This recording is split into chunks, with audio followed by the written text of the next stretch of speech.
শুনছেন তুমিহীনা জীবন আমার গতিহীন পর্ব এক। লেখনীতে ফারজানা ইয়াসমিন মহুয়া, আর কণ্ঠে আমি ছোঁয়া। সবার জোড়াজুড়িতে 4 লাইন গান শোনালো ফিহান। আজ শুক্রবার, তাই সব বন্ধুরা মিলে ঘুরতে এসেছে একটা পার্কে। 2টা বেঞ্চ জুড়ে বসে আছে রাজ, সিয়াম, রোদ্দুর, ফিহান আর ফিয়ানের ভাই আহান ও চাচাতো ভাই বিহান। বাহারে বাহ বন্ধু, এত ফিলিংস দিয়ে কার জন্য গান গাইলি? আরে রাজ, তুই আবার জিজ্ঞাসা করছিস ফিহান কার জন্য গানটা গাইতে পারে? তোর ধারণা নেই নাকি? রোদ্দুর সোনা, তুই কি লিজার কথা বলছিস? হুম। ফিহানের লিজা বেবি ছাড়া আর কে আছে বল? আমরা সবাই পর, আর লিজাই একমাত্র ফিহানের আপন।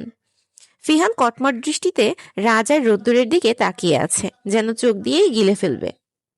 আর এদিকে সিয়াম, আহান, বিহান হাসতে হাসতে গড়াগড়ি খাচ্ছে। আহা, কি ভালোবাসা যে লজ্জা পাচ্ছে। তোদের ফাউল কথা স্টপ কর, বিরক্ত লাগছে জাস্ট। রাগে গজগজ করছে ফিহান।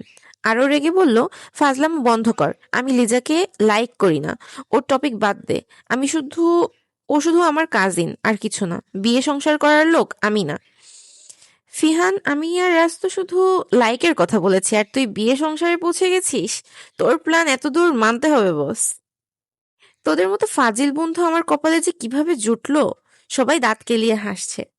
এবার সিয়াম সবাইকে শুধিয়ে বলল, এইসব প্রেম প্রীতির টপিক বাদ দে তো। যার প্রেম তার হুঁশ নেই, বন্ধু বান্ধবদের চোখে ঘুম নাই। শালা, এখানে আমরা সবাই সিঙ্গেল, শুধু ফিহানি মিঙ্গেল। এসব এখন বাদ দে তো, গান টান আর ভালো লাগছে না, ধুর। রাইডিং এ চল। চল। ফিহানের কথায় সবাই একসাথে সহমত হলো। রাইডিং এর কথা তো সবাই ভুলেই গেছিল। এরকম বোরিং টাইম ওয়েস্ট করার থেকে রাইডিং করা বেটার। ভাইয়া, তোমরা রাইডিং এ যাও। আজকে আমার হবে না, আমার কাজ আছে, পরে একদিন হবে। আচ্ছা বিহান, তুই যা। রাত 12টার পরে বাড়ি ফিরেছে ফিহান। আহান, বিহানও নাকি কিছুক্ষণ আগে ফিরেছে। এই শুক্রবার ছাড়া সাধারণত 3 ভাইকে একসাথে পাওয়া যায় না। ফিহান, আহান, বিহান নিজেদের কাজে ব্যস্ত থাকে সবসময়। ফিহান চৌধুরী তাজ, একজন ভার্সিটির প্রফেসর। ভার্সিটি খুব ফেমাস একটা নাম। মাত্র 2 বছরেই ভার্সিটির সবাই তাকে চিনে ফেলেছে। প্রফেসর হয়েও ভার্সিটির সব স্টুডেন্টদের ক্র্যাশ সে। কি ভাইয়া, কিছু খাবে না? আমার খুব ক্ষুধা পেয়েছে। তুই খেয়ে নে, আমি আসছি। একটু থেমে আহানকে বলল, বিহান নাকি কিছুক্ষণ আগে এসেছে, ওকেও বলিস। ঠিক আছে ভাইয়া। ফিহান নিজের রুমে এসে 30 মিনিটের মতো শাওয়ার নিয়েছে। রাতে শাওয়ার না নিলে তার চলে না। ওয়াশরুম থেকে বের হয়ে বিছানার উপর চিত হয়ে শুয়ে পড়ল। অনেকদিন পর বাইক রাইড করেছে সে, খুব ক্লান্ত হয়ে পড়েছে। একটু ঘুম তার খুব প্রয়োজন। চোখ বুঝতেই কিছু একটা মনে পড়ল তার। সে টপ করে উঠে পড়ল, ক্যালেন্ডারের কাছে গিয়ে তারিখের মধ্যে কিছু ক্রস চিহ্ন দিচ্ছে। তারপর বিছানায় গিয়ে ঘুমিয়ে পড়ল। আজকে খাবারটা খেলো না। আজকে সকালে ঘুম থেকে উঠতে দেরি হয়ে গিয়েছে ফিয়ানের। আজকে আবার ভার্সিটি আছে। আজকে অনেক কাজ, ফার্স্ট ইয়ারের স্টুডেন্টদের ভর্তি চলছে কয়েকদিন ধরে। আজকে লাস্ট ডেট, তাই আজকে তাড়াতাড়ি যেতে হবে, তবে একটু লেট হয়েছে। ফ্রেশ হয়ে তাড়াতাড়ি ডাইনিং টেবিলে গেল ফিহান। সেখানে আগে থেকেই তার বাবা তাকবীর চৌধুরী, চাচা তাসকিন চৌধুরী, দাদা তৌসিফ চৌধুরী বসে নাস্তা করছে। ফিহান সবার সাথে কুশল বিনিময় করলো, তবে তার দাদা তার সাথে কথা বলল না। দাদা নাতির সম্পর্ক সবচেয়ে ভালো ছিল, কিন্তু 5 বছর আগে একটা ঘটনার জন্য ভুল বোঝাবুঝি চলছে। সেদিন প্রথম ফিহান তার দাদুর অবাধ্য হয়েছিল, যা তার দাদুর সম্মানে লেগেছিল। তাদের সম্পর্ক সেদিন থেকেই এলোমেলো হয়ে যায়। সেখান থেকে আজ এই দূরত্ব সৃষ্টি হয়েছে। ফিহান, এখন ভার্সিটিতে যাচ্ছ? না, প্রেম করতে যাচ্ছি। ফিহানের এমন তেরা কথায় তাকবীর চৌধুরী খুব বিরক্ত হন। এইবার একটু বিরক্ত নিয়েই তাকবীর চৌধুরী বলল, ফিহান, তেরামি করো না। একটা প্রশ্ন করেছি, সঠিকভাবে উত্তর দিলেই তো পারো। বাবা, তুমি দেখছো আমি ভার্সিটিতে যাওয়ার জন্য রেডি হয়েছি, তবুও তুমি প্রশ্ন করছো আমি ভার্সিটিতে যাচ্ছি কিনা। ফিকিং কথাবার্তা। ফিহান, মুখে মুখে তর্ক করা বন্ধ করো। তুমি ভুলে যাচ্ছ এখানে আমিও আছি। বড়দের মুখে মুখে তর্ক করা চৌধুরী বংশের ছেলেদের শোভা পায় না। ভদ্রতা কি সব বিদেশি বিক্রি করে এসেছো? দাদুর কথার জবাব না দিয়েই খাবার রেখে চলে যায় ফিহান। খাবারটাও খেলো না।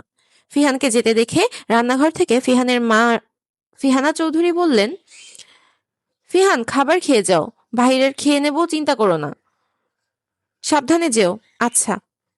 কিরে ফিহান, আমাকে বাসা থেকে এভাবে টেনে নিয়ে আসলি, খাবারটাও তো খেতে পারলাম না। চুপচাপ চল, রেস্টুরেন্ট থেকে পরে খেয়ে নিব। আমিও খেয়ে আসিনি। বাহ রে বন্ধু বাহ, নিজে তো খেয়ে আসিসনি, আমাকেও খেয়ে আসতে দিলি না। আমার লাইফে বাকি ফ্রেন্ডসদের কথা তো বাদই দিলাম, তুই যদি থাকিস আমার জীবনে বাসের অভাব হবে না। রাজ, বকবক না করে চল, আজকে ফার্স্ট ইয়ারের ভর্তির লাস্ট ডেট, তাড়াতাড়ি যেতে হবে। ও শিট, আমি তো ভুলেই গেছি।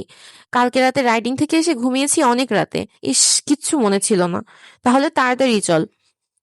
ফিহান এবার একটু রেগে বলল, তো বাসটা আমি তোকে দিই নাকি বাঁচাই বল?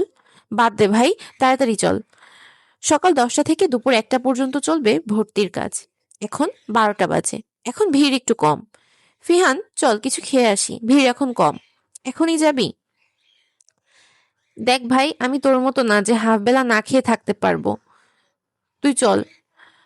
পাশ থেকে রাজ ও ফিহানের কলিগ রিফাত বলল, তোমরা কি খেয়ে আসোনি নাকি? না গো, এই ফিহানের নিজে তো খেয়ে আসেনি, শালা আমাকেও খেতে দেয়নি। ভিড় কম, যাও খেয়ে আসো, আমি ম্যানেজ করে নিব। এখন বেশি স্টুডেন্ট আসবে না। Thanks bro. থ্যাঙ্কস পরে দিও, আগে যাও খেয়ে আসো। এই ফিহান শালা চল, আমার পেটে ইঁদুর ডান্স করছে। ফিহানও রাজি হলো, কারণ তারও খুব ক্ষুধা পেয়েছে। সরি ভাইয়া, সরি, দেখতে পাইনি। চোখ কি হাতে নিয়ে ঘুরো? সরি বললাম তো ভাইয়া, তবুও এমন বিহেভ করছেন কেন, আজব পাবলিক। এই মেয়ে, তুমি কে? ভ্রুকুচকে প্রশ্ন করলো রাজ। আমি এই ভার্সিটির ফার্স্ট ইয়ারের স্টুডেন্ট। ও, তুমি যাকে ভাইয়া বলছো সে কে জানো? জি না ভাইয়া, কি করে জানবো বলেন, আমি তো নতুন স্টুডেন্ট। ও এই ভার্সিটির প্রফেসর, আর আমিও। ও ও সরি স্যার, জানতাম না। শোনো মেয়ে, তুমি নতুন হয়ে বড় একটা কাণ্ড করে ফেলেছো জানো? কি করেছি স্যার? ফিহানকে ধাক্কা দিয়ে মাটিতে গড়াগড়ি খাইয়েছো। তোমাকে তো অ্যাওয়ার্ড দেওয়া উচিত।